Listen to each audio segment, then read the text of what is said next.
tromba intrepido, io pugnerò la morte, nell'altra corda morte, gridando libertà. Amor di patria impavero, pietà insanguiglia allori, poi cerca i miei sudori, poi canti la pietà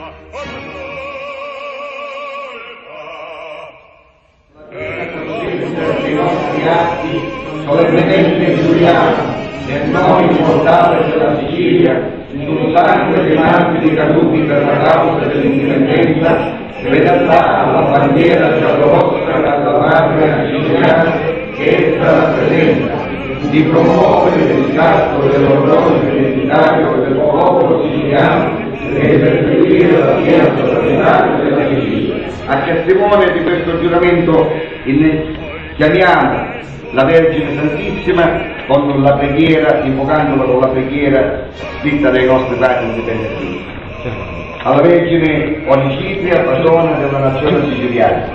O Vergine Santissima, il tuo raggio sulle pietre della pace, che senza mano sollievi di case, che appare più fertili ombre, proteggi la Sicilia.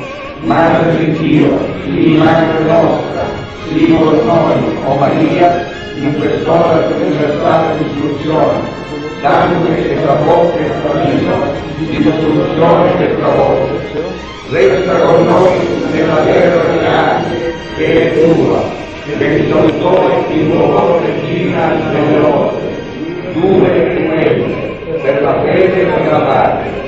Benedici la Sicilia, l'isola ferace, madre di santi, di martiri, di pontefici, di vergini generosi. Abbiamo bisogno di te, oggi più che mai, nello sbattimento delle confusi avvenimenti, nel giorno che travaglia le genti, nello scompiglio che rifletta sul mondo, regni il nostro popolo, sii nostra terra. L'attiva la fede, di uomini, noi energia di resistenza, di carità e di giustizia, segnaci la via che abbiamo da seguire e guida la Sicilia nostra agli altri destini, all'unica storia popolare della Sicilia, a cui Dio la grazia. Amen.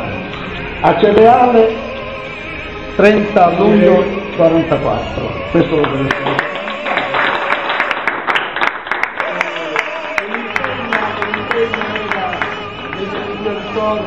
Salvatore Russo. Sì, abbiamo fatto una cosa molto bella oggi, a cui dovrà seguire